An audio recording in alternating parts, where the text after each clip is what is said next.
Assalamualaikum warahmatullahi wabarakatuh. Perkenalkan, nama saya Fathi Anissa Fajri Mutmainnah dengan NIM 2102964. Di sini saya akan menerangkan materi tentang pengelolaan kurikulum.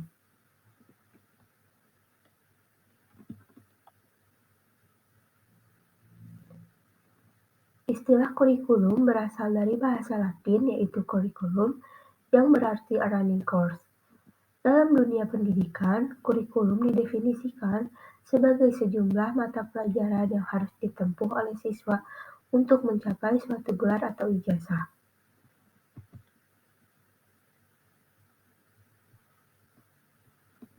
Konsep kurikulum. Yang pertama, kurikulum sebagai ide. Kurikulum sebagai ide dihasilkan melalui teori-teori dan penelitian, khususnya dalam bidang kurikulum dan pendidikan. Yang kedua, kurikulum sebagai suatu rencana tertulis merupakan perwujudan dari kurikulum sebagai suatu ide. Di dalamnya memuat tentang tujuan, bahan, kegiatan, alat-alat, dan waktu. Yang ketiga, kurikulum sebagai suatu kegiatan yang merupakan pelaksanaan dari kurikulum sebagai suatu rencana dalam bentuk praktek pembelajaran. Kemudian, kurikulum sebagai suatu hasil yang merupakan konsekuensi dari kurikulum sebagai suatu kegiatan dalam bentuk ketercapaian tujuan kurikulum, yaitu tercapainya perubahan perilaku atau kemampuan tertentu dari para peserta didik. Berikut beberapa istilah yang berhubungan dengan kurikulum. Yang pertama, kurikulum ideal. Kurikulum ideal berisi sesuatu yang baik, yang diharapkan, dan yang dicita-citakan terdapat dalam buku kurikulum. Lalu ada kurikulum aktual. Kurikulum aktual memberi pengertian apa yang terlaksana dalam proses pembelajaran. Kemudian kurikulum tersembunyi. Kurikulum yang terjadi secara langsung dan mempengaruhi siswa ketika sedang mempelajari sesuatu yang sebelumnya tidak ada dalam perencanaan.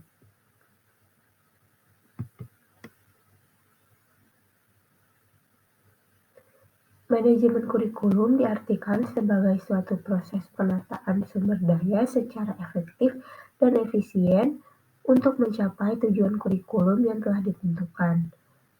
Manajemen kurikulum akan memberi arah yang jelas dalam mencapai tujuan pendidikan pada satuan pendidikan bahkan tujuan pendidikan secara nasional. Pembahasan selanjutnya itu komponen kurikulum. Didefinisikan sebagai serangkaian kegiatan dalam implementasi kurikulum yang satu dengan yang lainnya, saling berkaitan dalam mencapai tujuan pendidikan. Terdiri dari komponen tujuan, komponen isi, komponen organisasi, dan komponen strategi.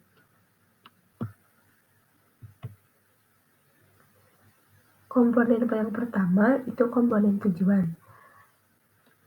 Komponen tujuan yang ingin dicapai oleh sekolah secara keseluruhan biasanya meliputi aspek pengetahuan, keterampilan, sikap, dan nilai-nilai yang diharapkan dimiliki siswa. Komponen tujuan yang selanjutnya, tujuan yang ingin dicapai oleh bidang studi, merupakan penjabaran tujuan institusional yang meliputi tujuan kurikulum dan instruksional yang terdapat dalam setiap GBPP tiap bidang studi. Komponen selanjutnya itu komponen isi. Isi program kurikulum adalah segala sesuatu yang diberikan kepada anak dalam kegiatan belajar mengajar dalam rangka mencapai tujuan.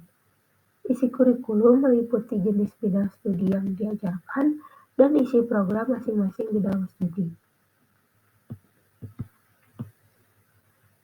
Komponen yang ketiga adalah komponen organisasi. Komponen organisasi adalah struktur program kurikulum berupa kerangka program pengajaran yang akan disampaikan kepada siswa. Organisasi kurikulum dibedakan menjadi struktur horizontal dan struktur vertikal. Struktur horizontal berhubungan dengan masalah pengorganisasian kurikulum dalam bentuk penyusunan bahan-bahan pengajaran yang akan disampaikan. Sedangkan struktur vertikal berhubungan dengan masalah pelaksanaan kurikulum di sekolah. Komponen yang terakhir itu komponen strategi. Dilihat dari cara yang ditempuh dalam pelaksanaan pengajaran, penelitian, bimbingan dan konseling, pengaturan kegiatan sekolah secara keseluruhan, pemilihan metode pengajaran, alat atau media pengajaran.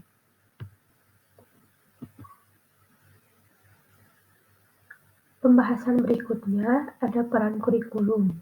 Peran kreatif ini. Yang pertama, peran kreatif. Peran kreatif menekankan bahwa kurikulum harus mampu mengembangkan sesuatu yang baru sesuai dengan perkembangan yang terjadi. Kurikulum harus mengandung hal yang dapat membantu siswa mengembangkan potensinya. Peran yang kedua itu ada peran konservatif. Peran konservatif menekankan bahwa kurikulum dapat dijadikan sebagai sarana untuk mentransmisikan nilai-nilai warisan budaya yang masih relevan dengan masa kini. Selanjutnya, peran kritis atau evaluatif. Kurikulum harus berpartisipasi aktif dalam kontrol atau filter sosial. Nilai sosial yang tidak sesuai dengan keadaan dan tuntutan masa kini dihilangkan dan dimodifikasi atau dilakukan penyempurnaan. Peran yang terakhir, peran guru dalam pengembangan kurikulum. Guru yang kreatif dan inovatif akan mengkaji dan memahami kurikulum yang menjadi acuannya dalam proses pembelajaran.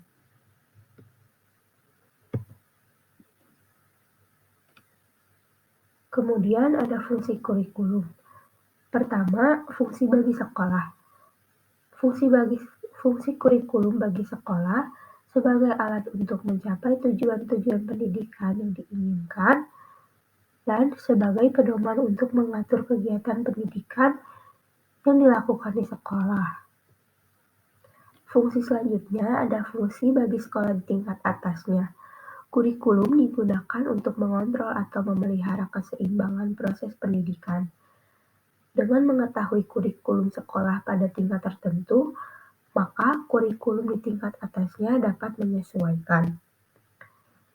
Terakhir, kurikulum bagi masyarakat.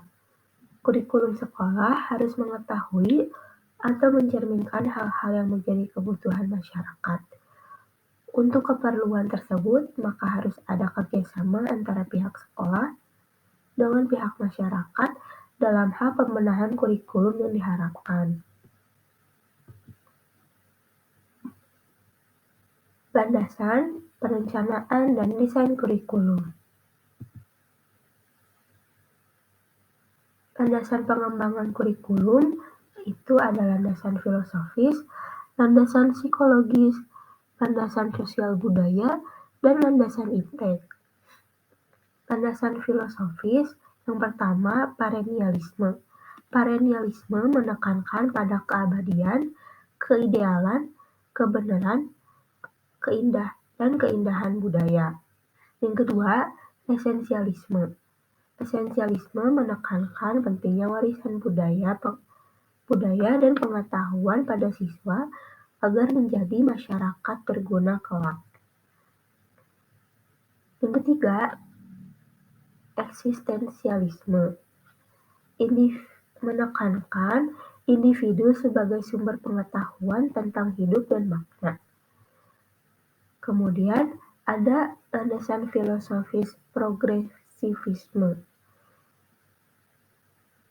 Menekankan pentingnya melayani perbedaan individu pada siswa, variasi pengalaman, dan proses. Yang terakhir, rekonstruktivisme. Menekankan peradaban manusia di masa depan.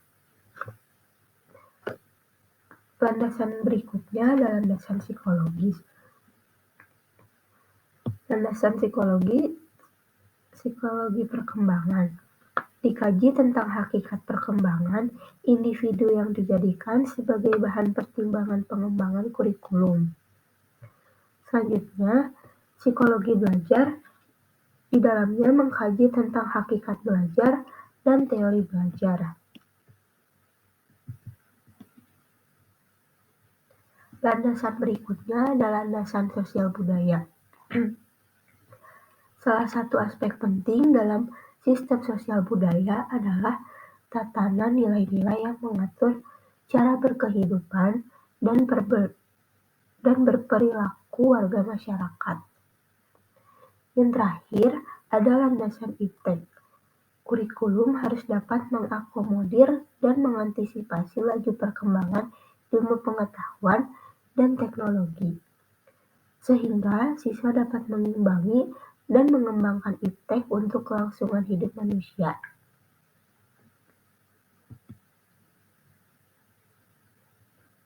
Perencanaan dan desain kurikulum.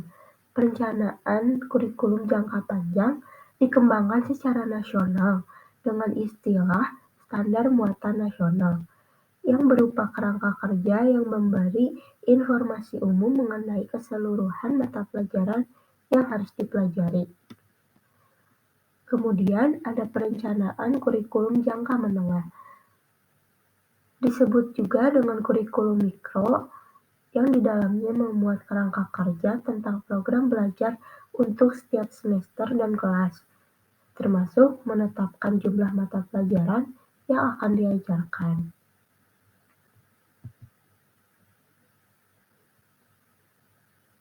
Kemudian ada perencanaan kurikulum jangka pendek. Disusun oleh individu pengajar yang disebut dengan rencana pelaksanaan pembelajaran atau RPP. Perencanaan ini memuat uraian yang akan dijelaskan oleh pengajar dalam pembelajaran sehari-hari.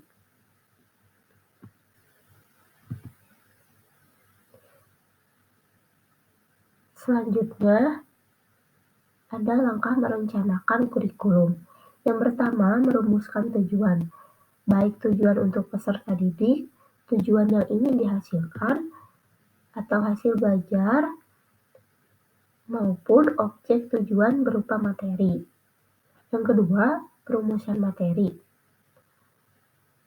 Merumuskan perkembangan psikis, fisik anak, kegunaan untuk siswa, dan materi bahan belajar. Yang ketiga, perumusan kegiatan pembelajaran.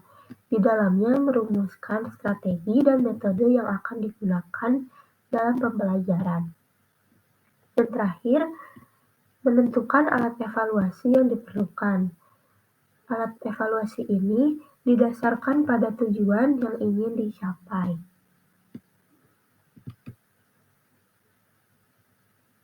Sekian presentasi dari saya, kurang lebih mohon maaf. Assalamualaikum warahmatullahi wabarakatuh.